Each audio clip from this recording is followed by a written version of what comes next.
Alright, so this chapter 37 focuses on one of the darkest periods ever known to man, the Second World War. So, if you really want, so basically, World War II main causes, the same one as World War One: militarism, alliances, imperialism, and nationalism, but also some other things like social Darwinism, exploding populations, advanced military technologies, and political centralization. So, the Second World War absolutely just destroyed the short post-Great War peace. It pitted the Allies and the Axis powers on the Axis, Italy, Germany, and Japan, who were basically revisionists as they wished to revise the post-World War One peace treaties and world order. On the Allies, you had Great Britain and the Commonwealth of Nations, basically the British Empire, the Soviet Union, France, China, US, and at the very end, to some extent, Latin America, mostly providing supplies. The Allies would initially follow a policy of appeasement, basically, just a nice way of saying suck up to Hitler. However, eventually, but appeasement would not stop the ever looming shadow of war. War eventually erupting in eventually erupting in 1931, 37, or 39, depending on how you view what started the war. It would become global by 1941 and it would end by 1945. Now, interestingly enough, the Chinese government set the date in 1941 because that's the date when Japan invaded Manchuria. So basically, this is the Axis rally in Tokyo. The three great evil powers allied together to create their own new world in their image. Ugh, scary stuff. Some ugly stuff. So Japan was like, okay, all right, I want more land. I am running out of population. My population is growing. I need more land. I need more natural resources. China will do.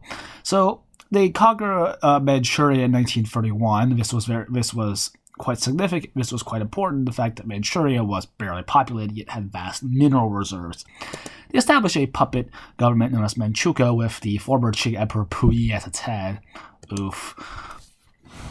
And eventually they commenced a full-scale invasion of China in 1947, being justified as it provided resources needed for Japanese economic survival. You had the first major aerial bombing campaigns of urban centers, as well as awful atrocities, the rape of Nanjing, where basically a bunch of Japanese soldiers engage in several days in an orgy of rape and violence, slaughtering innocent Chinese civilians as well as raping them. There were just to tell you how awful this got. There were reports of babies being used as bayonet practice. So yuck. I don't think the Japanese government has ever apologized to this or acknowledges it happened. Yay. And this kind of explains why, China and Japan don't like each other. So, basically, 400,000 Chinese are used for bayonet practice and massacred. 7,000 women are raped. And to prevent this from happening, the Japanese decided to use comfort women, or basically forced prostitutes, as a humanitarian accommodation to prevent another rape of Nanjing. Yeah.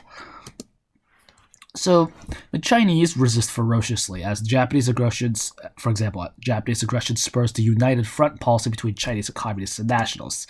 Basically, they agreed not to shoot each other and work together to kick out the Japanese. Guerrilla warfare would eventually tide out half the Japanese army. China was so huge that it basically became what the Soviet Union was to Russia, to Germany. This huge piece of land, this huge territory that had great potential as a conquered vassal, but just couldn't be conquered because of its enormous size. Yet you still had communists and nationalists combating each other, thus weakening the United Front. The communists gained popular support and would gain the upper hand by the end of the war, even though they never defeated the Japanese. It was mostly the nationalists who were doing the most dying against the Japanese. So Japan's attacks were widely condemned, but pretty much ignored by the depression-absorbed West. Japan basically just walks out of the League of Nations, and no one cares. And this just shows that collective security absolutely failed. Japan says the tripartite pact with Germany and Italy in 1940 forming the Axis powers. They eventually signed a non-aggression pact with the USSR in early 1941 to give Japan a free hand to attack the South. So, Italy had lost 600,000 soldiers during the First World War and had not been granted expected territorial compensation for switching sides. As if you remember, I'll just check this recording. Because If you remember, they had switched from... Hold on just a minute. Oh boy, sorry about that. Just checking something. Ignore all the... Yeah, this is basically what we just reviewed. Basically, they had switched sides from the Central Powers to the Allied Powers, but their economy was absolutely ruined, never fully recovering. Benito Mussolini promised to, and a fascist named Benito, well, he was actually an ex-socialist, now he's a fascist. Benito Mussolini promised to bring glory to Italy, restore the Roman Empire, and by taking the territorial spoils it deserved. Ugh, yuck. He basically totally ignored the League. He then invades Ethiopia, Libya, and Albania with overpowering force, subjugating the Africans in Ethiopia and Libya to extremely racist legislation, as well as putting some of them into concentration camps. He would then aid the fascist dictator Francisco Franco in the Spanish Civil War. So now we talk about Germany. Ew. Adolf Hitler would come to power in 1933 because of the resentment from World War I and the Great Depression. He withdraws from the League of Nations, remilitarizes Germany, and reoccupies the Rhineland, all in violation of the Treaty of Versailles. He also aids Franco in the Spanish Civil War, and conduct and execute an Anschluss, or a forced union of Austria, in 1938. He would then put pressure on the Sudetenland, the area of Czechoslovakia that had many German residents. So this, desire to seize the Sudetenland would spur the Munich Conference in 1938, where Italy, France, and Great Britain and Germany meet to discuss the fate of Czechoslovakia. Notice, Czechoslovakia was never invited to this meeting, so their fate is basically decided by big powers without their consent. This would later be known as a Munich betrayal because of its just infamous reputation for appeasement. So the Allies, like I said before, follow a policy of appeasement, basically just sucking up to Hitler. Hitler promises to halt expansionist efforts after taking the Sudetenland. Ha ha, yeah, like you ever trust Hitler not to advance.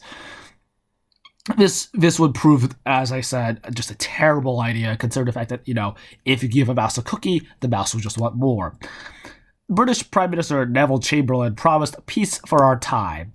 Yep, and that he was so wrong. Hitler signed a secret Russian-German Treaty of Non-Aggression in August 1949, known as the Ribbentrop-Molotov Pact. Molotov-Ribbentrop Pact. It was agreed to establish spheres of influence in Poland. In September 1949, both gangbang Poland at the same time.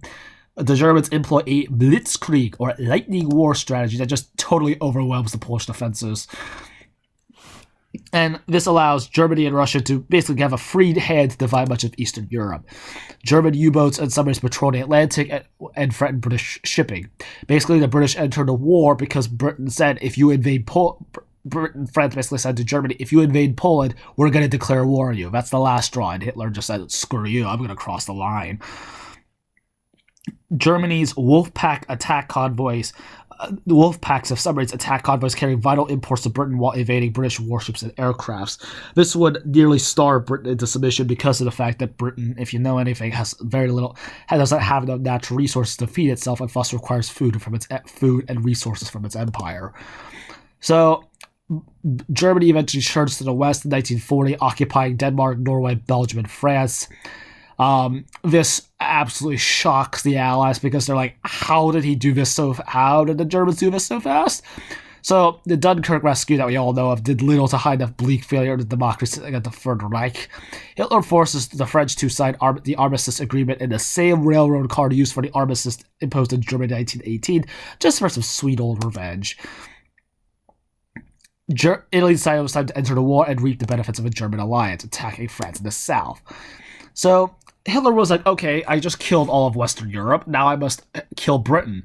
But he decided not to launch a naval invasion because of the Royal Navy.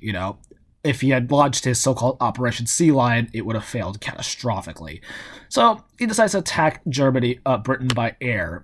Of course, it didn't help. Of course, this wouldn't work because of the fact that his air chief, Hermann Göring, was an idiot. The air war was conducted by the German Luftwaffe, or Air Force, and initiating a massive area bombing campaign against cities known as the Blitz. 40,000 British civilians are killed in urban bombing raids. The Royal Air Force managed to prevent the Germans from invading thanks to radar. And and as code breaking. The Allied accomplishment forced, they managed to defeat the RAF, defeated the Luftwaffe, forcing Hitler to abandon his plans to invade Britain and refocus attention on the Balkans and North Africa. So Hitler then makes a fatal mistake, seems invincible, but then he makes his fatal mistake, Operation Barbarossa, the invasion of the Soviet Union. Basically, he wanted more Lebensraum, or living space, to populate with his so-called master race of Germans and exterminate all the Jews, Eastern Europeans, and Slavs who were living there. Ugh, this can get really disgusting. So on June 22nd, 1941, Hitler double-crosses Stalin and invades the USSR with the aid of Hungary, Finland, and Romania. Stalin is caught totally off guard, and thus Hitler managed to make rapid advances into Russia, almost reaching Moscow by December of 1941. However, the severe winter, long supply of allies, and aid from the Allies weakened German efforts. I think that's supposed to. And the Germans managed to regroup and continue to attack in the spring of 1942, but just doesn't work. So the U.S. initiates a cash and carry. Wait, I think I meant to say. I think I meant to say. Russia regroups and attacks in the spring of 1942. Sorry about that. So the U.S. initiates a cash and carry policy to supply allies with arms in 1937. And they enact this policy in 1947. They then initiate the Lend-Lease program, and basically the U.S. just sends war goods to the Allies and leases naval bases return in 1941. Japan continues Asian expansion into French Indochina, and the U.S. freezes Japan. Sorry. Sorry if I'm going back and forth. Yeah, but this is basically a map of Europe. Where the Axis were the most powerful, as we can see. Vast swaths of Europe are either under control of the Axis powers or Axis allies or puppets. Basically in France, Germany occupies the north of France, but instead gives the southern part of France to a puppet under Marshal Philippe Pétain in the government of Vichy France. Philippe Pétain would, in addition to executing all the Nazis' horrible anti-Semitic legislation, would write his very own. Basically, almost all of Eastern Europe is basically, German. He's just, this is basically his version, Hitler's dream of creating more Lebensraum for Germans. In response to Japan's expansionist efforts, the U.S. frees Japanese assets in the U.S., as well as placing an embargo on oil shipments to Japan. The Japanese are kind of pissed, so their defense minister Tojo plans for both the U.S. and Great Britain as the better of the two bleak scenarios. Yikes! So the Japanese strike first at Pearl Harbor, December 7th, 1941. They absolutely destroy the U.S. Navy fleet in the Pacific, except for the few aircraft carriers. They also, at the same time, invade the Philippines, Indonesia, and other territories at the same time, in order to eliminate U.S. allied bases in the Pacific, as well as get natural resources like oil and rubber. The U.S. would declare war on Japan the very next day, and Hitler Mussolini very stupidly declared war on the U.S. on December 11th. This would prove their undoing, to say the least. The U.S. joins the Great Britain and the USSR.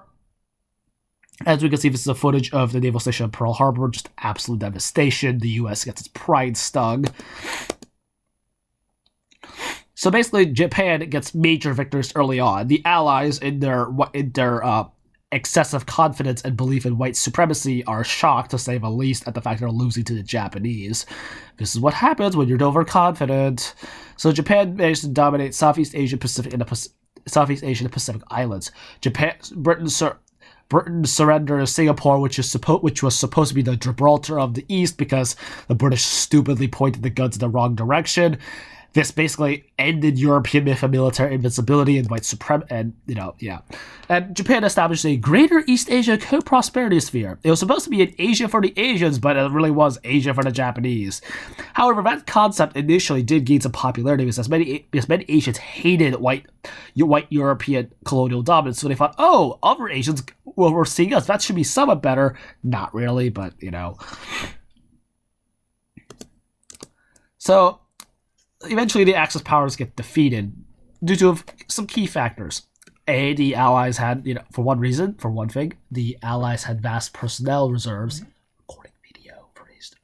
Had vast personnel reserves, cough, USSR. God, the Soviet Union just could launch human wave attacks, as well as the fact that Britain had British India and America had its own population.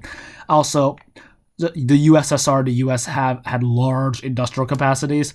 Also, you had some excellent you also had good administrators, like good good leaders and whatnot. It really wasn't about your Churchill, Flying Tigers, or Patton types. It was more of your Eisenhowers. As more of your Eisenhowers, the managers. The U.S. joining the war just basically sealed the Axis' fate. It's like once you're in a war against the U.S. and the USSR, you're kind of screwed. U.S. shipbuilding and automotive production were especially important, as the U.S. would produce 40% of all the equipment produced in the Second World War. Jeez. It also helped the fact that the Red Army, just destroyed the back of the Wehrmacht. Germany just ruined itself by invading the Soviet Union. No matter how many millions of Russians died, the Russia could always count on more, man, but the Germans couldn't. So the Red Army gains the offensive after Stalingrad in February. This would become the first large-scale victory for Soviet troops. So Stalin created the spot on this by basically labeling this a great patriotic war, as he said the war was more about Mother Russia than Marxism. The British and U.S. attack in Italy from North Africa and finally invade Nazi-occupied France on June 6, 1944, with the British and U.S. forces landing at Normandy. The U.S. and Britain bombed German cities, conducting their own war crimey stuff. For example, at Dresden on February 1945, 145,000 Germans are killed in their bomb shelters. On the 30th of April 1945, Hitler commits suicide, and on May 8th, Germany surrenders. So the U.S. code-breaking Operation Magic discovers Japanese war plans, which allows them to basically, win a miracle at the Battle of Midway. This will become the turning point in the Pacific, as 3 Japanese aircraft carriers are sunk in 5 minutes. The U.S. takes the offensive and engages in island hopping strategy. Basically, don't attack every single island. Just go for the islands that you need the most to launch direct air assaults on Japan. Iwo Jima and Okinawa were especially brutal battles. The Japanese got desperate towards the end of the war, launching kamikaze suicide bomber attacks. The U.S. firebombs Tokyo in March of 1945, killing 100,000 people and destroying a quarter of the buildings. Not everyone, there was clearly some moral ambiguity in this war, but at the same time, Allies were still. I would take Allies over Axis in a heartbeat. The atomic bombs were dropped on Hiroshima and Nagasaki on August 1945, killing more than 200,000 people. Russia declares war on Japan between the 2 nukes. Emperor Hirohito of Japan surrenders unconditionally on September 2nd, 1945. Basically, the unimaginable has become unavoidable. The occupation of Japan and Germany was very orderly, and was a fairly smooth and peaceful transition from military government from a military dictatorship to a civilian government. Not so much of other examples like Iraq. So yeah, this is basically Hiroshima after the bomb, just absolutely annihilated. So widespread bombing and brutal occupation, but there is no safe home front in the World War II. In this total war, most deaths were civilians. There's also a testimony of endurance of the human spirit. So there are varieties of wartime occupation. For example, you had puppet states in Manchukuo, the Philippines, and Vichy France. You had independent states that coexisted with the occupiers like Thailand and Denmark. You also had direct military administration like Northern France, Indochina, and Malaya. The Axis would brutally exploit the resources of the land and use slave labor. Collaboration was also a part of the occupation in both Asia and Europe. For some, it was an opportunity for social mobility under the conquerors. For example, business people or corporations cooperated to make money from their foreign rule. Sometimes the Axis were considered a lesser evil than the military administration. For example, Quisling in Norway. Other times, it's just because the local people had their own biases, particularly in countries like Poland or France, where you had a lot of anti-Semites, and therefore they're like, I would gladly cooperate with these Nazis because I also don't like Jews. Eesh. You had, of course, conquered people didn't always go down, without a fight. Many of them would violently resist. For example, with sabotage, intelligence gathering, protecting refugees, almost kind of like the Underground Railroad in the United States. They would also engage in symbolic gestures, such as saluting the orange light in the Netherlands to honor the Queen.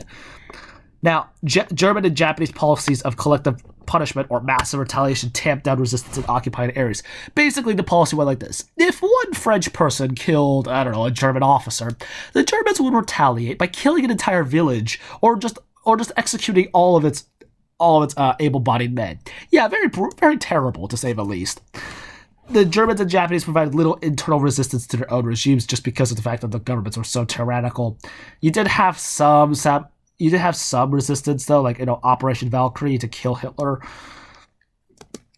Now, of course, we have to talk about this. No conversation about World War II can ignore this part. One of the most horrible, horrible atrocities ever committed in human history. Jews were primarily target of Nazi genocidal efforts, as Hitler, as we all know, was a rabid anti-Semite, among many other things. Now, in addition to be based off of scientific racism, it was also built on centers of Christian anti-Semitism. Accusations of Christ killers, accusations of using blood of Christian blood in Passover rituals. You name it. There were also other groups slated for execution, like gypsies, homosexuals, and Jehovah's Witnesses. The Nazis initially were like, Jews, get out of here. Of course, few countries were willing to accept Jewish refugees because, remember, the Nazis weren't the only anti-Semites in Europe. So they were like, okay, screw this. We're not going to screw our plans to deport them to Madagascar and reservations in Poland. As Americans, we all know what the government did to Native Americans. But they're like, you know what? We don't want that to happen because we're afraid a Jewish state would form. So let's just, execute them. So initially, the Germans would implement Einsatzgruppen, or mobile killing squads, that would follow the German army to the USSR with Operation Barbarossa. They would conduct a roundup of Jews and others, and conducting machine gun executions of over 1 million people. I'm doing the video. Okay. Later, in 1941, they decided on the final solution: deportation of all European Jews to death camps. The plans were solidified at the Wannsee Committee Conference in January 1942. The primary docket, yeah. So the Jews were deported from ghettos all over Europe in cattle cars starting the spring of 1942. They were destined for an especially designed death camps in Eastern Europe. They were quite advanced in the bad way, as they employed a assembly line style of murder through poison gas, also Zyklon B, a pesticide. The corpses were destroyed in crematoria to destroy any evidence of this. It is estimated that up to 5.6 million Jews were killed. It was like, the crime against humanity. The only other comparable atrocity was the slave trade in the 16th and 19th centuries. So this is a map of, showing us major sites of the Holocaust in Europe. As we can see, they had concentration camps where basically just, roundup centers. So just round up all these undesirable peoples in these locations and just send them off to the camps. You also had euthanasia operations where the Nazis would euthanize undesirable people, such as, in addition to, ethnic minorities, but also people with mental disabilities and physical disabilities. And you also have these. Now, what you notice is that a lot of concentration camps are located in West Central Europe, Germany, Germany, Austria, and Czechoslovakia. A lot of the death camps, though, the camps specifically designed for killing, like Auschwitz, were located in Eastern Europe, like Poland. Now, some Jews went passively to their death. They were hoping that at least God would save them, but however, most would resist every way they could. You had the Warsaw Ghetto uprising in spring of 1943, Jews joining partisan guerrilla units. The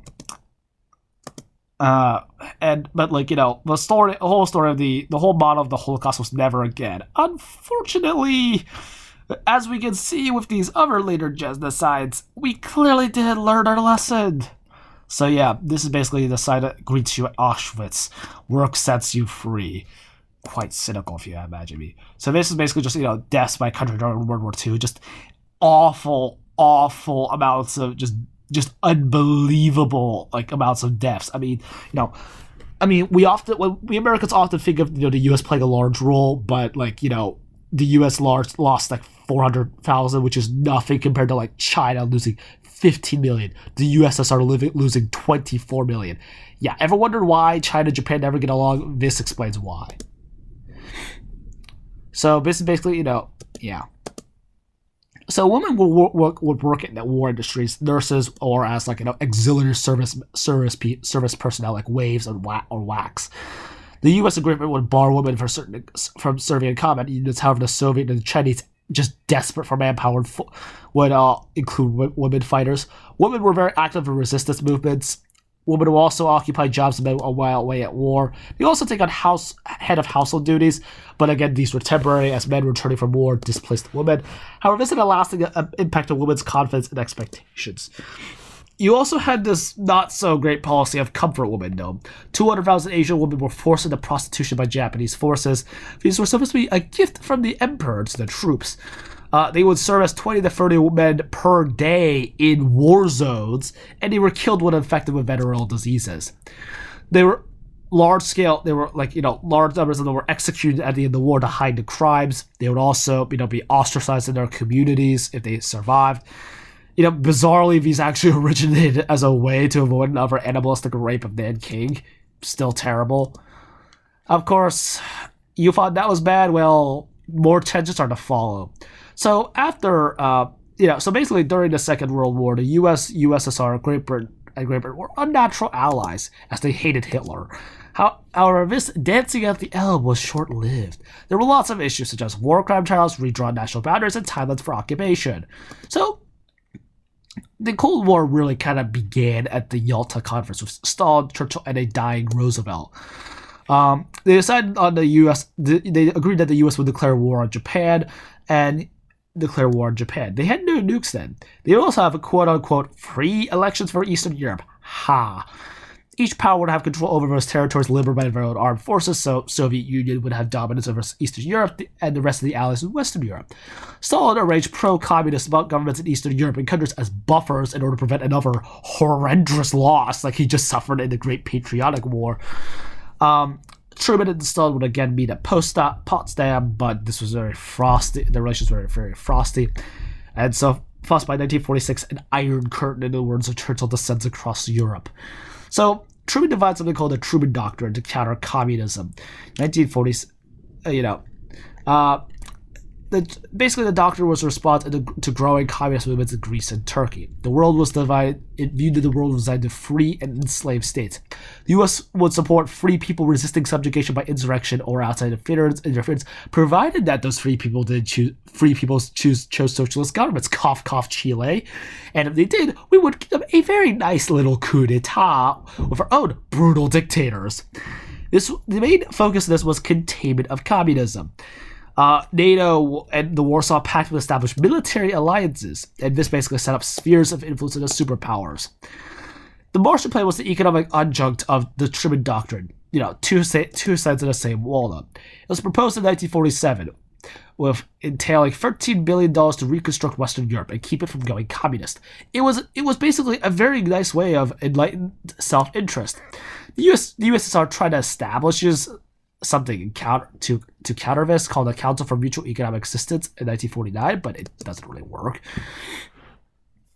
But of course, things will end so well for the Western powers as in 1949, the Soviet Union gets nuked and China goes communist.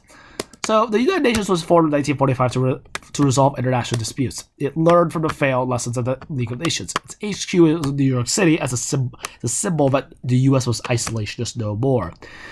It included a security council that could actually enact security legislation. It included China, but not the PRC, communist China. It was Taiwan. It was Republican China. Chiang Kai-shek, even if he was still in Taiwan. and basically the security, and you had basically the P5, the permanent 5 security members of the Security Council, who any one of whom could veto any legislation. The 50 nations were included goals of maintaining international peace and security, but ultimately superpower rivalry kept it inert until the Soviet Union fell. So yeah, that's basically World War II and the beginning of the Cold War.